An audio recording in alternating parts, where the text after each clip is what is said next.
On the stage, my husband was holding the hand of a woman I knew better than almost anyone else in the world.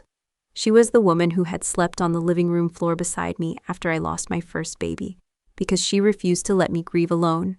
She had helped carry my father's casket. She had stood beside me as my maid of honor on the happiest day of my life.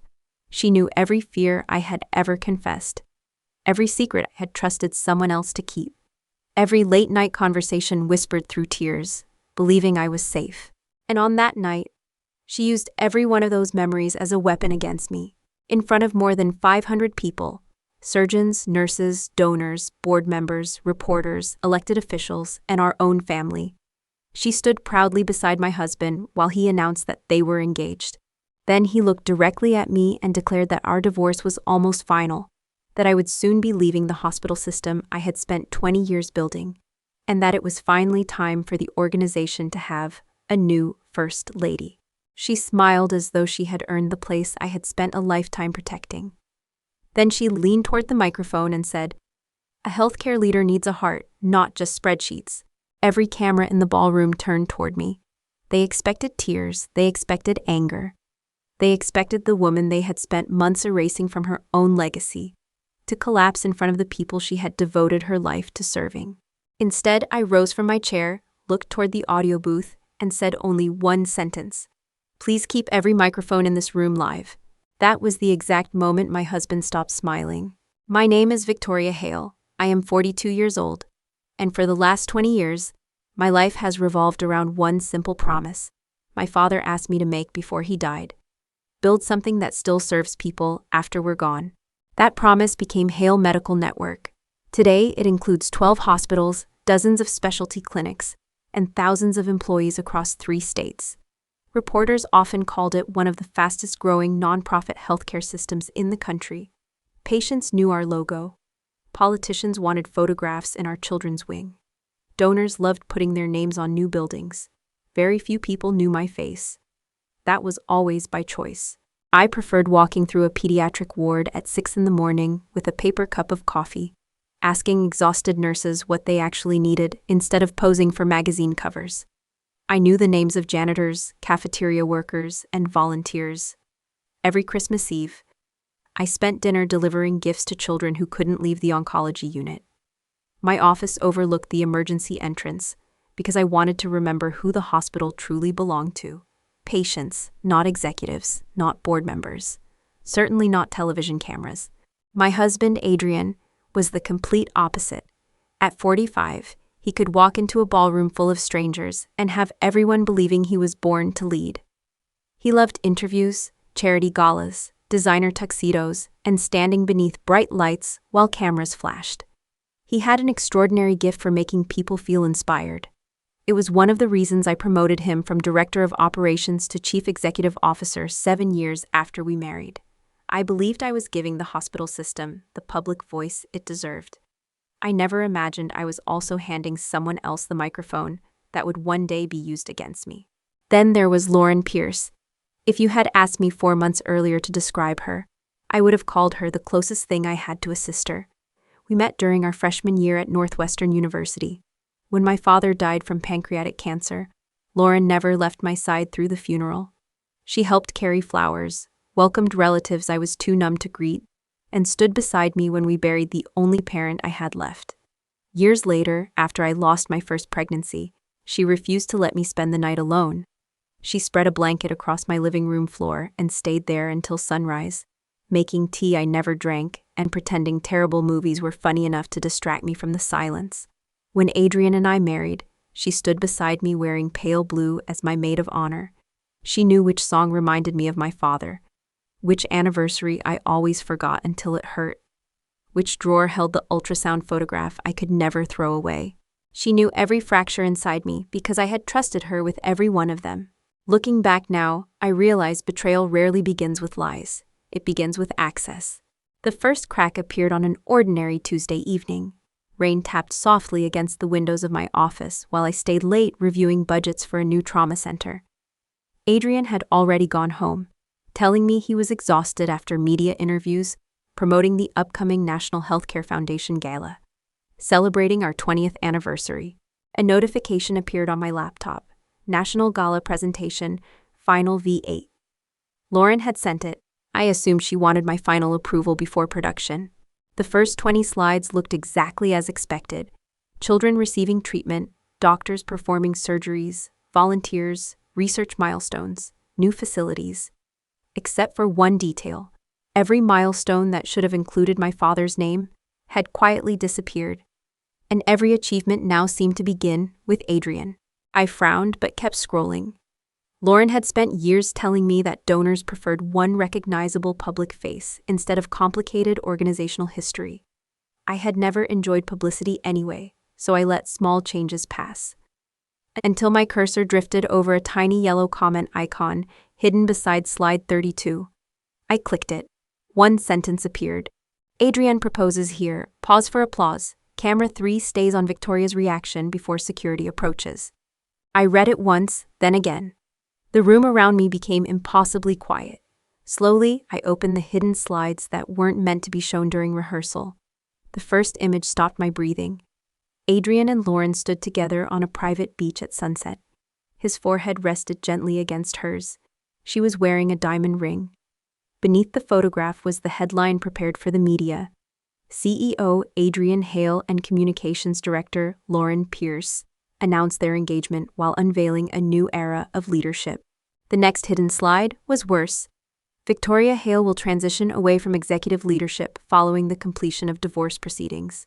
Another comment waited below. Do not allow Victoria to address reporters. Capture emotional reaction immediately. My hands didn't shake. My heart didn't race. Everything simply went still. For 20 years, I had believed I was protecting my family by staying out of the spotlight. I had no idea someone else had been quietly rewriting my story while I wasn't looking. And in that silent office, illuminated only by the glow of my laptop, I realized the gala wasn't meant to celebrate the hospital I had built. It was designed to erase me from it.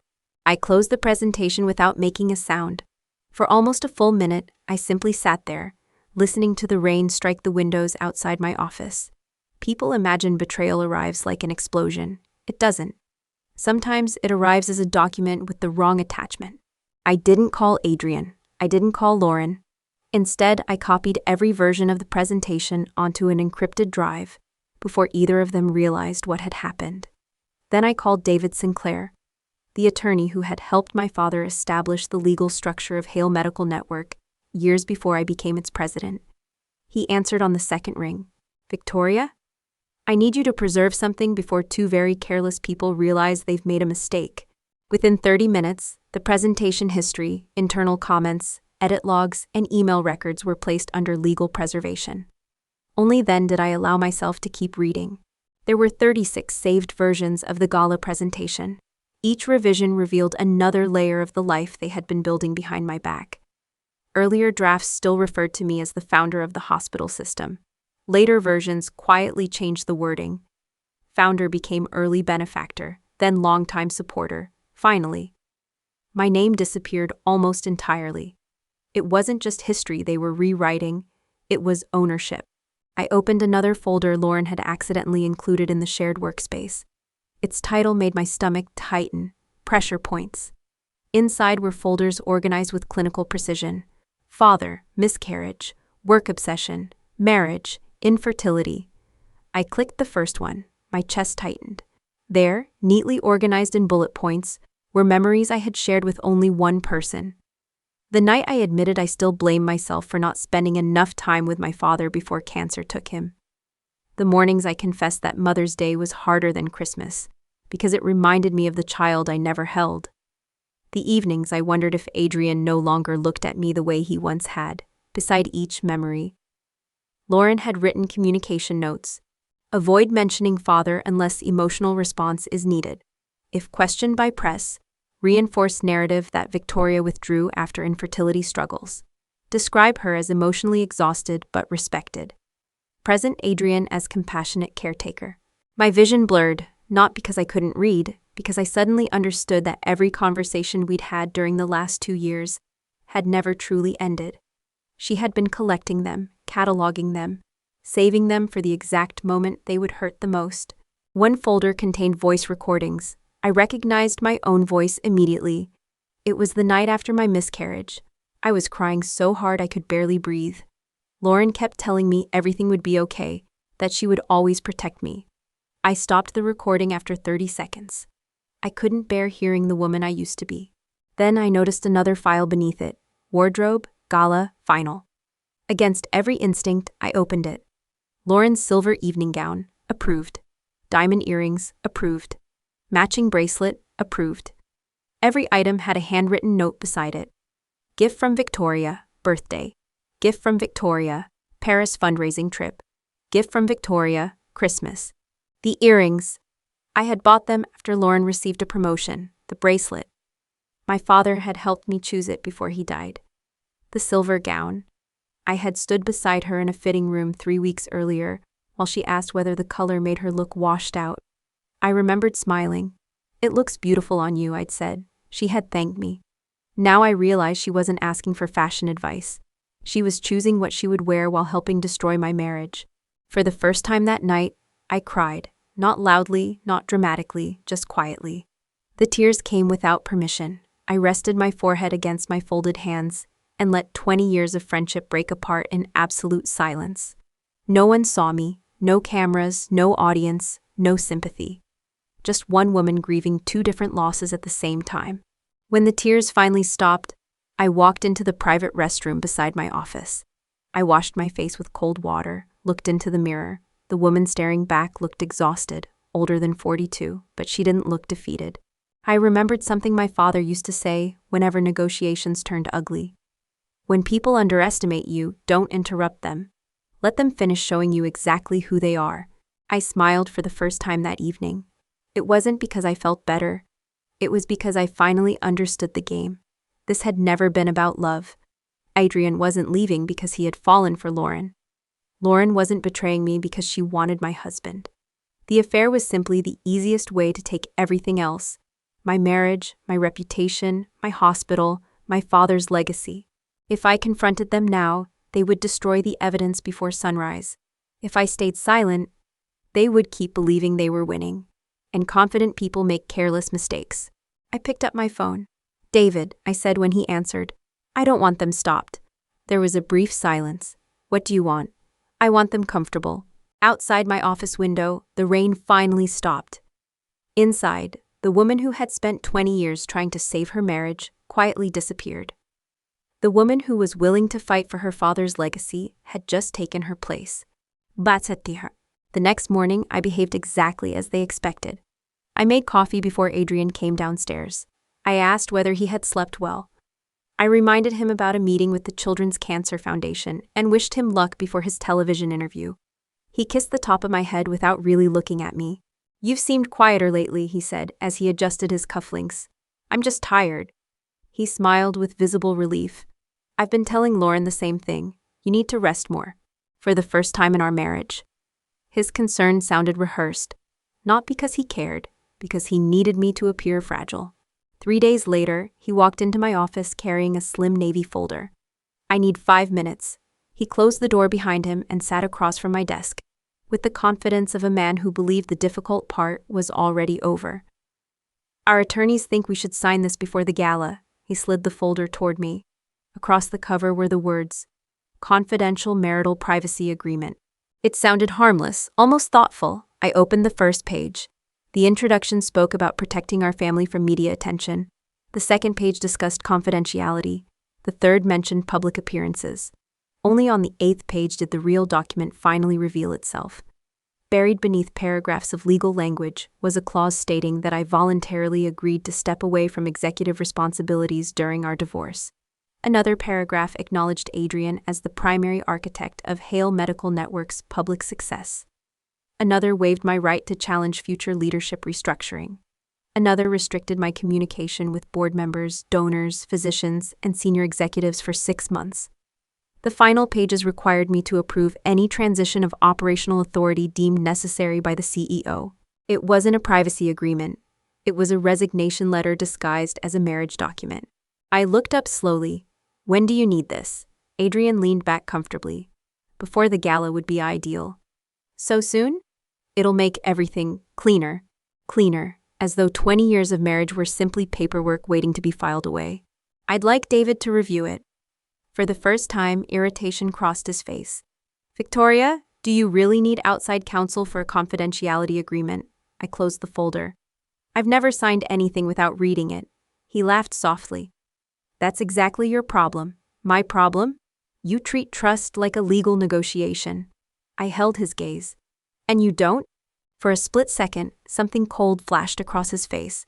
Then the charming executive returned. I just don't want unnecessary conflict.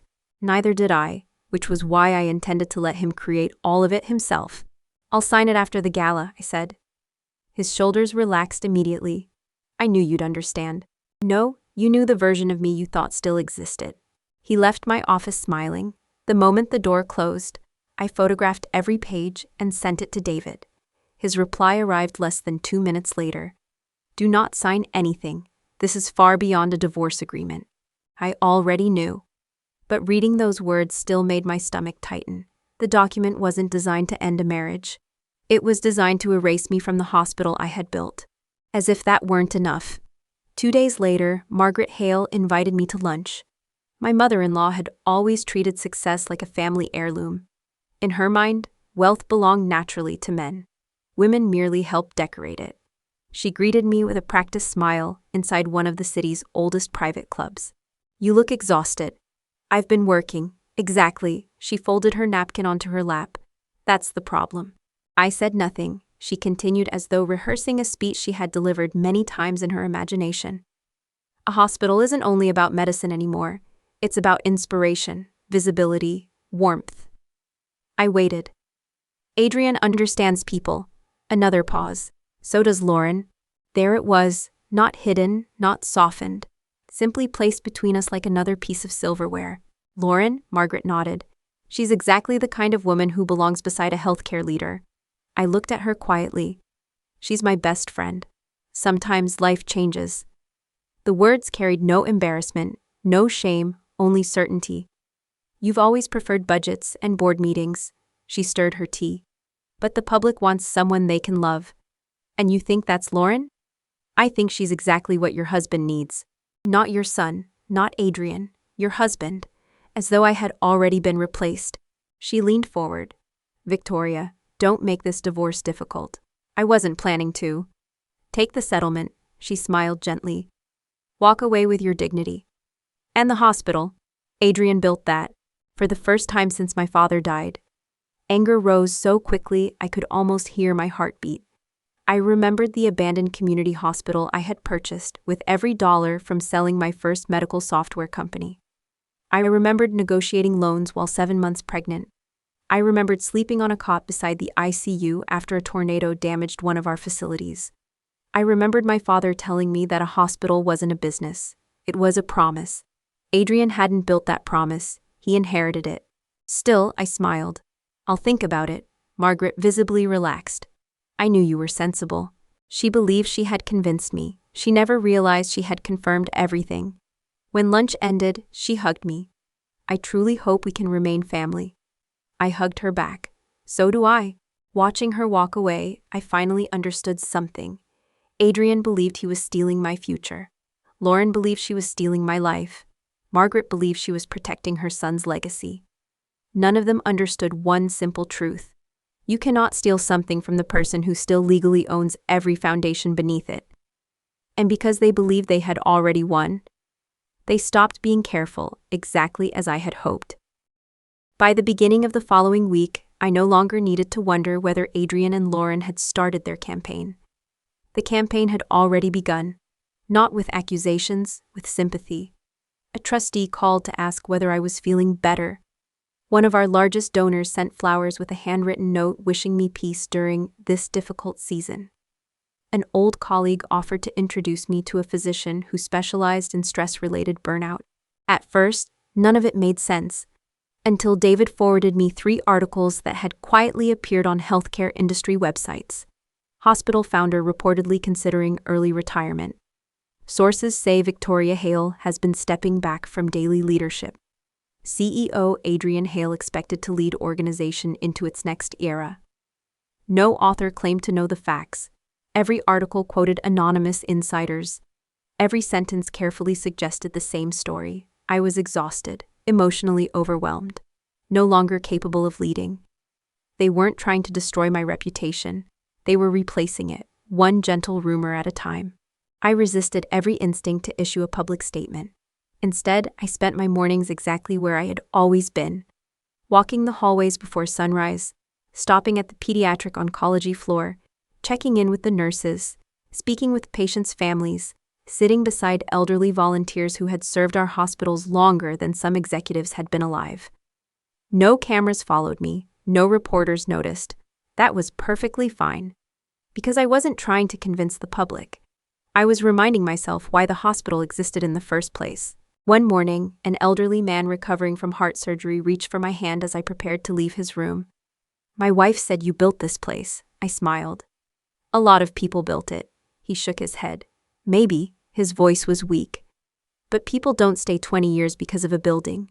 They stay because someone keeps caring." For a moment, I couldn't answer. I simply squeezed his hand before quietly walking into the hallway.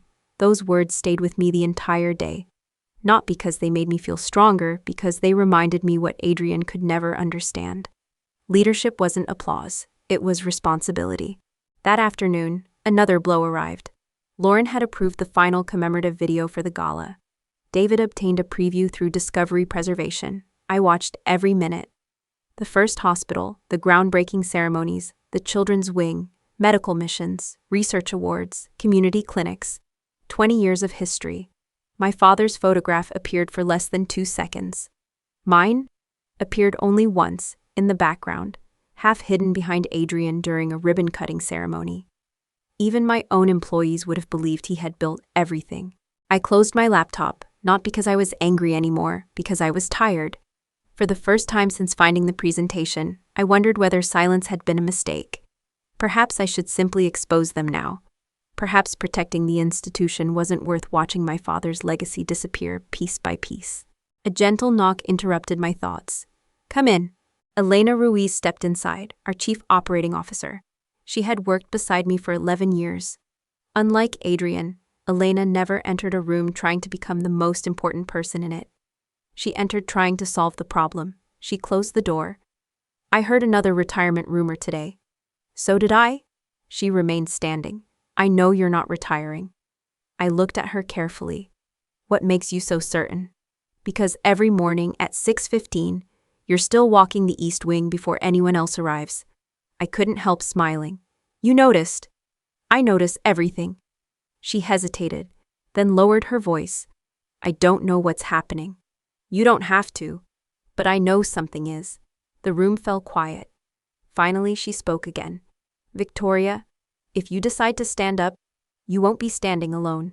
For several seconds, neither of us said another word. I had spent weeks believing everyone around me had already accepted Adrian's version of reality. Now I realized something important.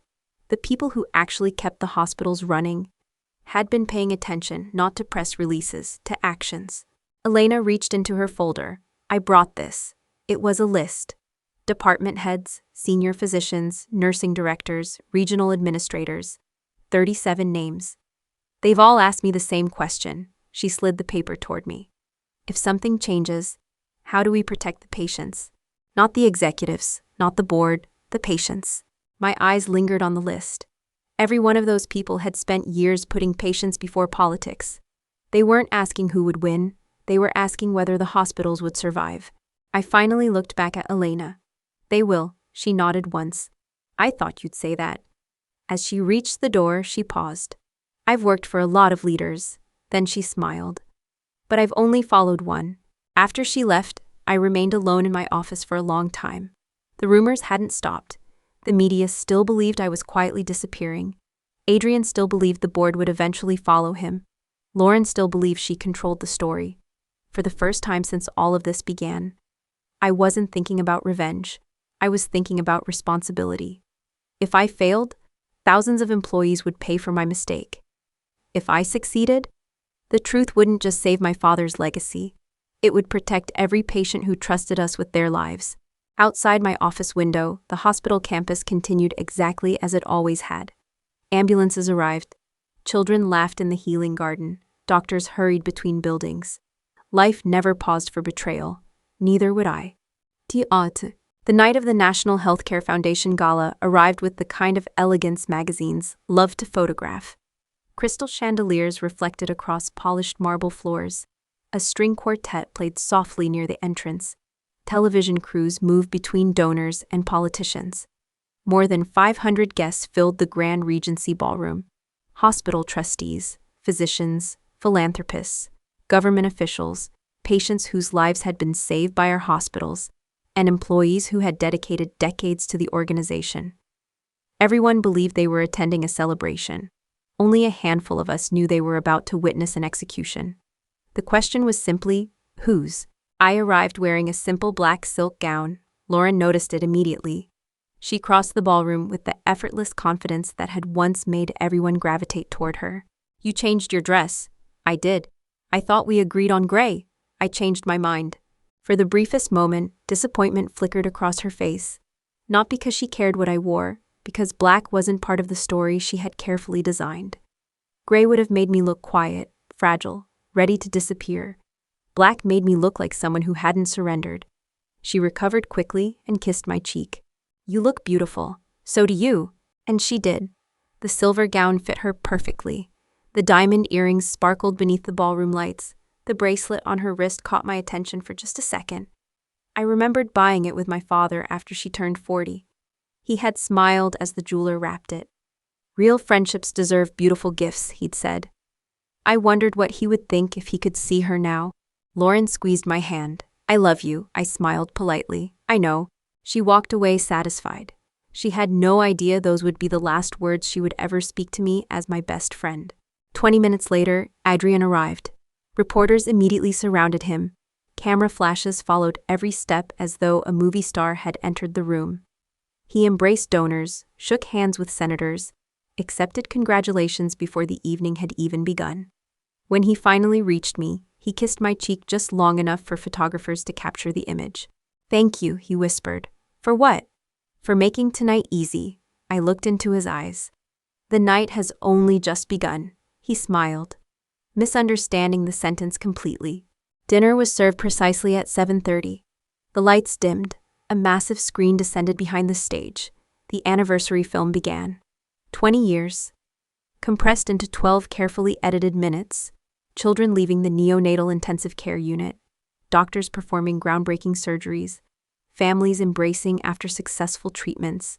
Communities celebrating new clinics. Every achievement that had mattered. Every milestone that had cost us years of sacrifice. Every miracle our employees had made possible. But not every person. My father appeared only briefly. A faded photograph, no explanation of his dream. No mention that he had mortgaged nearly everything to help open our first hospital. Then came the founding story. Except, it wasn't our story anymore. According to the film, Adrian had transformed a struggling healthcare organization through bold leadership and visionary thinking. The acquisition, the financing, the years before we even met, gone. The audience applauded. Many of them had no reason to question what they were seeing. History becomes remarkably believable when projected onto a 40-foot screen. I kept my hands folded quietly in my lap. Beside me, Margaret leaned over. "I told you people follow him." I turned toward her. "They're following a story." She smiled with quiet satisfaction. Stories become truth if enough people believe them. Perhaps, but documents outlive stories. The awards ceremony began. Nurses, emergency physicians, researchers, volunteers. Standing for each of them was easy. They deserved every second of recognition. Then the master of ceremonies announced the final honor of the evening. The Visionary Founder Award. The audience rose before Adrian even reached the stage. A standing ovation echoed through the ballroom. He accepted the crystal sculpture with practiced humility. "I've never believed leadership belongs to one person," he began. The first lie. "This organization started with nothing but a dream." The second. "We built it through faith, sacrifice, and love." The third. Each sentence settled neatly into the legal record David had been preparing for weeks. Then Adrian smiled toward the wings of the stage. "There is one person who believed in that dream before anyone else." Lauren appeared. She wore the same radiant smile she had practiced in hidden rehearsal notes. As she reached him, Adrian gently took her hand. This time, the diamond ring wasn't hidden. Gasps rippled across the ballroom. Camera shutters exploded. Lauren raised her left hand just enough for every photographer to capture the stone. Adrian looked directly at me. For years, Victoria and I have lived separate lives. He paused dramatically. Our divorce will soon be finalized. Another pause. Lauren gave me the courage to choose the life I was meant to live. Applause broke out across scattered sections of the ballroom. Not everyone clapped. Many simply stared. Lauren stepped toward the microphone. There comes a moment when every great institution needs more than strong leadership. She smiled warmly. It needs compassion. Then her eyes met mine. A healthcare system deserves a first lady with heart, not just spreadsheets. The words landed exactly as she intended. Not merely an insult, a public verdict. Several reporters immediately turned their cameras toward my table. Employees whispered. Board members exchanged uneasy glances. Margaret folded her hands with unmistakable satisfaction. Adrian wasn't finished. Victoria has graciously agreed to step away from daily leadership after our divorce. He wrapped one arm around Lauren. And tonight, we're excited to begin a new chapter, not only in our lives, but for this organization. Behind them, the massive screen changed. A new hospital logo appeared. A new executive vision, a new leadership era. Everything they had planned was unfolding perfectly. Every person in that ballroom believed they were watching the end of my story, exactly as Adrian and Lauren intended. Neither of them noticed that I had quietly looked toward the digital clock above the production booth. 9:16, one more minute. The digital clock above the production booth changed. 9:17 p.m., right on schedule. I rose from my chair. No one applauded. No one spoke. Hundreds of eyes followed me as I walked toward the stage. Lauren's production notes had predicted exactly this moment. Camera 3 stays on Victoria. Capture emotional reaction. Security approaches if necessary. They had rehearsed my humiliation down to the second. What they hadn't rehearsed was silence. The walk from my table to the stage couldn't have lasted more than 15 seconds, yet every step seemed to echo across the ballroom. At the third step, a reporter raised her phone. At the fifth, 2 security officers quietly moved closer to the stage, waiting for Lauren's signal. At the 8th, Margaret folded her arms, wearing the satisfied smile of someone watching history unfold exactly as she had imagined. At the 12th, Adrian smiled, the smile of a man who believed victory was only seconds away. When I reached the stage, he held the microphone close to his chest. "Victoria," he said softly, using the calm voice he always reserved for moments when he wanted other people to think I was the difficult one. "This isn't the time." I looked at him for several seconds. Then I answered quietly, "You chose the time." His smile faltered. "You invited the audience." A ripple moved through the ballroom. Adrian extended the microphone toward me, clearly expecting an emotional speech he could later describe as unstable. I accepted it. Every camera focused on my face. I looked across the ballroom, at the surgeons, the nurses, the volunteers, the patients, the donors, the board members, the employees who had trusted me for 20 years. Then I looked toward the audio booth. "Please keep every microphone in this room live." The audio director froze. He glanced instinctively toward Lauren. She gave him a quick signal to mute my microphone after 30 seconds. Before he could move, I gave him a slight nod. He understood. Every microphone remained open. Lauren frowned. Something had gone wrong. She simply didn't know what. I turned back to the audience. "For 20 years," I began calmly, "I've believed that good leadership means knowing when someone else is better qualified to speak." Several guests exchanged puzzled looks. "So tonight?" I smiled faintly. "I'd like to follow that principle." Instead of continuing, I turned to the side of the stage. "David." My attorney stepped into the light carrying a thick navy folder. The ballroom became noticeably quieter. Adrian's smile disappeared completely. "What is this?" he asked. I handed the microphone to David without answering. He accepted it with the same steady expression he always wore inside a courtroom. He placed the folder on the podium, opened it, removed a single document, then looked directly at the audience. "Before this evening continues," he said clearly, "everyone in this room deserves to know who actually owns Hale Medical Network." The ballroom fell completely silent. Adrian laughed nervously. This isn't the place for legal technicalities. David ignored him. Instead, he looked toward the production booth.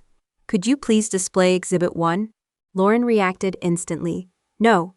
She pressed the button on her headset. Control room, stay with the engagement presentation. Nothing happened. She pressed it again. Control? Still nothing. Slowly, the enormous screen behind the stage faded to black. Then a new image appeared. Not photographs, not videos, a simple organizational chart. At the very top, Hale Medical Foundation. Beneath it, Hale Medical Network, Research Institute, Children's Hospital, Cancer Center, Charitable Trust, Real Estate Holdings. Every organization connected by clear ownership lines. At the center of the chart, one name, Victoria Hale. A soft murmur spread across the ballroom. Reporters lowered their cameras just long enough to read the screen. Board members leaned forward. Several physicians looked at one another in confusion. Adrian stared at the chart, as though it had appeared in the wrong room. David continued, Hale Medical Network is not privately owned by its chief executive officer. He turned one page. It is governed by the Hale Medical Foundation, established years before Mr. Adrian Hale joined the organization. Another page. Mrs. Victoria Hale remains the controlling voting member of that foundation. Adrian stepped toward him. This is misleading. No, David answered without raising his voice. It is documented. Another slide appeared. Corporate governance, voting rights, trust agreements, board authority. Every signature, every filing, every legal record. Lauren's breathing became visibly uneven. She looked from the screen to Adrian, then back to the screen again. This wasn't supposed to happen, she whispered. I heard her. So did the microphone clipped beneath her dress. She immediately covered her mouth. Too late. The entire ballroom had heard every word. David closed the first document, then calmly opened another. Ladies and gentlemen, this evening's announcement included several public statements regarding ownership, executive authority, and the transfer of hospital assets. He paused deliberately. We're now prepared to examine each of those statements. For the first time that night, neither Adrian nor Lauren looked like they were standing at their own engagement party. They looked like two witnesses waiting to testify. No one in the ballroom moved. The applause that had filled the room only moments earlier had disappeared so completely that I could hear the faint hum of the stage lights. David stood beside me with the navy folder resting on the podium. He didn't raise his voice. He didn't need to. The ownership structure is only the beginning, he said. The board of directors has asked that the following findings be entered into the official record. As if on cue, 5 members of the board rose from different tables throughout the ballroom. Then Elena Ruiz stepped onto the stage, not as my employee, as chief operating officer. Behind her came Priya Nandakumar, chair of the audit committee. Adrian looked from one face to another. What is this? Priya answered before anyone else could. A board proceeding. His confidence flickered. You can't hold a board proceeding during a gala. We're not. She held up a signed resolution. The board met 2 hours ago. A murmur swept across the ballroom. Our decisions were conditional. She looked directly at Adrian. They became effective the moment you publicly claimed ownership you did not possess. Adrian turned toward me. You planned this. I finally spoke. No, I simply allowed you to finish your speech. David nodded toward the production booth. Exhibit 2. The screen changed again. A spreadsheet appeared. Hospital expense accounts, travel reimbursements, corporate credit card statements. At first glance, they looked ordinary. Then one invoice filled the screen. Diamond engagement ring. Accounting category, medical equipment development consultation. A wave of disbelief rolled through the audience. Another slide appeared. Luxury resort listed as International Healthcare Innovation Summit. Another, private penthouse listed as Physician Housing Initiative. Another, designer clothing, executive branding, spa treatments, private flights, fine dining. Every personal luxury had been hidden beneath hospital accounting codes. At the bottom of the screen, one number appeared. 64,270. 3. Hospital funds. Lauren took one step backward. Those expenses were approved. David looked at her. By whom? She hesitated. The CEO. Every eye turned toward Adrian. He answered too quickly. I trusted my communications department. Lauren stared at him. You signed every reimbursement. You submitted every reimbursement. No, you told me how to code them. I assumed you understood compliance. You told me it had already been cleared. Neither of them realized they were no longer speaking to each other. They were speaking into live microphones.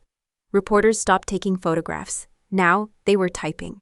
David calmly opened another section of the folder, Exhibit 3, the ballroom screen filled with incorporation documents. Sterling Healthcare Solutions, LLC. Date of formation, 4 months earlier. Managing members, Adrian Hale, Lauren Pierce. The audience gasped. A second document appeared.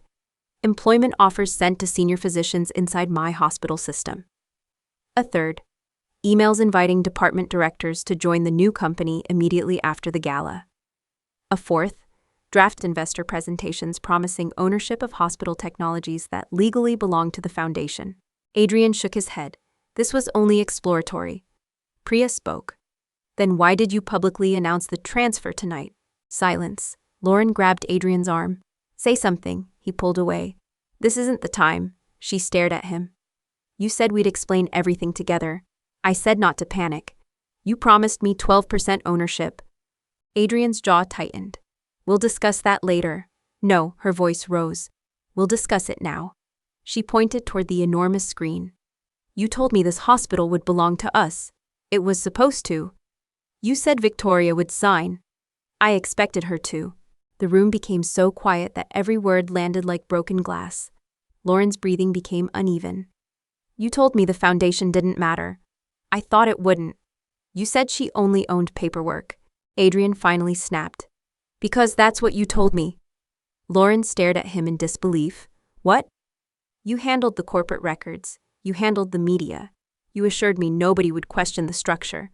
She laughed. Not from amusement, from shock. So this is my fault now. You sent her the presentation. You built the reaction strategy. You told me she would never fight back. The realization spread across Lauren's face with devastating clarity. For months she had believed she was replacing me. Now she understood something else. She had never been Adrian's partner. She had always been his insurance policy. David quietly turned another page. I believe these messages may provide additional context. The screen changed. Private text messages, emails, internal chats. One message from Adrian to his attorney appeared in large letters. Lauren is useful until the transition is complete. After that, voting control stays with me. Lauren stopped breathing. Another message. If accounting questions arise, she approved most of the expense codes. Then another. She'll become the public face. I keep the authority. Lauren slowly removed the engagement ring from her finger. Her voice barely escaped. You were going to blame me? Adrian looked away. It would have been cleaner. The sentence echoed across the ballroom. Lauren's face collapsed. Not because she had betrayed me, because she had finally realized she had also been betrayed. Priya stepped forward once more. The board has heard enough. She unfolded the final resolution, effective immediately. Adrian Hale is removed as Chief Executive Officer of Hale Medical Network. Security officers approached. His executive authority, digital access, financial authorization, and board privileges are revoked. Another page. Lauren Pierce is terminated for cause as Chief Communications Officer. Another.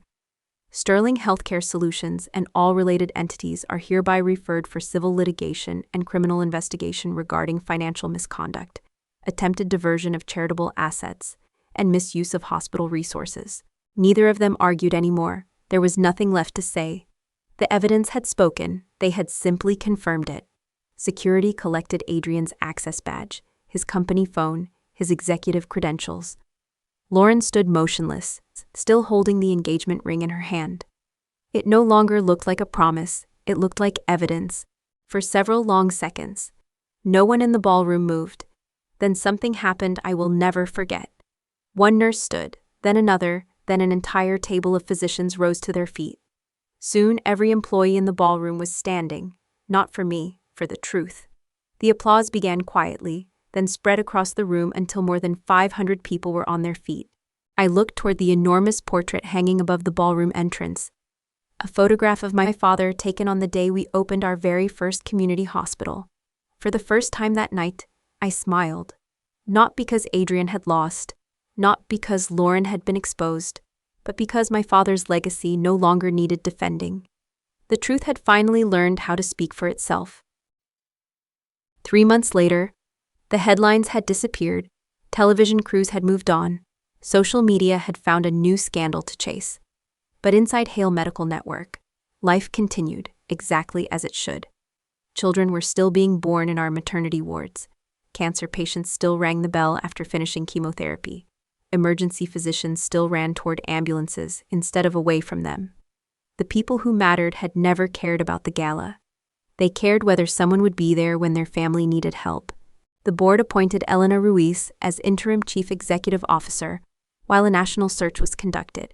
She accepted on one condition: no executive bonuses this year. We invest every available dollar into patient care. The board approved unanimously. I smiled. That sounded exactly like the hospital my father dreamed of. The employees who had quietly resigned after Adrian began changing the culture slowly returned. Not because I asked them to, because they finally believed the organization belonged to its mission again. Several physicians who had been considering offers from competing hospitals withdrew their resignations. Nursing turnover dropped to its lowest level in 6 years. Donors who had postponed major gifts resumed funding new research projects after the board released the results of the independent investigation. Trust, I learned, is difficult to build, but when protected with honesty, it has an extraordinary way of healing. One bright October morning, I stood outside a newly renovated building on the east side of our main campus.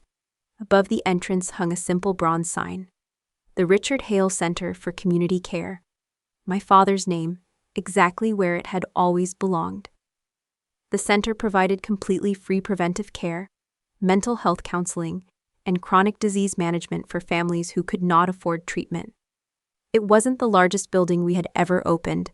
It wasn't the most expensive, but it was the one I knew would have made my father proudest. Before the ribbon-cutting ceremony began, I walked inside alone. The lobby smelled of fresh paint and coffee. Sunlight poured through tall windows onto a new heritage wall.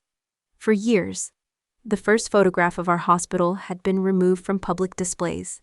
Now it had returned. Only this time, no one had been cropped out. There stood my father, standing beside him, a much younger version of me in a wrinkled white coat, holding rolled-up blueprints with more determination than experience. Around us were the nurses, volunteers, maintenance workers, physicians, and receptionists who had believed in a dream before anyone else did. No single hero, no carefully manufactured legend, just ordinary people doing extraordinary work together. I reached out and gently touched the corner of the frame. "I kept my promise, Dad," I whispered. "I didn't protect my name, I protected yours." For a long moment, I simply stood there smiling, not because I had defeated Adrian, not because Lauren had lost everything she tried to take. Revenge has a way of feeling loud in the moment, but strangely quiet afterward. What stayed with me wasn't the applause at the gala, it wasn't the headlines, it wasn't even the standing ovation. It was the peace that comes from knowing the truth no longer has to fight for a place in the room. If there's one lesson these past months taught me, it's this: never confuse silence with weakness. Some people stay quiet because they are afraid. Others stay quiet because they are gathering the facts. The loudest person in the room isn't always the strongest, and the person who takes credit isn't always the one who did the work. Character is built in the moments no cameras record. Legacy is protected by the choices no one applauds. And trust should never be given simply because someone has known you for years. It should be earned again and again through honesty, loyalty, and integrity. The people closest to us can become our greatest blessing, but only if they continue choosing our well-being over their own ambition. When they stop making that choice, protecting your peace is not revenge, it is wisdom. As I turned to leave, families were already beginning to fill the waiting room. Children laughed near the reading corner. A volunteer offered coffee to an elderly couple. A young nurse welcomed a patient by name. Life had moved forward, exactly as my father always hoped it would. On the wall behind me, beneath the restored photograph, a new inscription had been engraved into the stone. A legacy is not built by the loudest voice. It is protected by the one who never stopped telling the truth. If this story reminded you that truth may be delayed, but it should never be abandoned, I'd love to know where you're watching from and what part of this journey stayed with you the most. Please like the video, subscribe to the channel, and share it with someone who needs the reminder that dignity, patience, and integrity are never wasted. Thank you for spending your time with me. Until next time, take care of yourself, and never let anyone rewrite the story you worked so hard to build.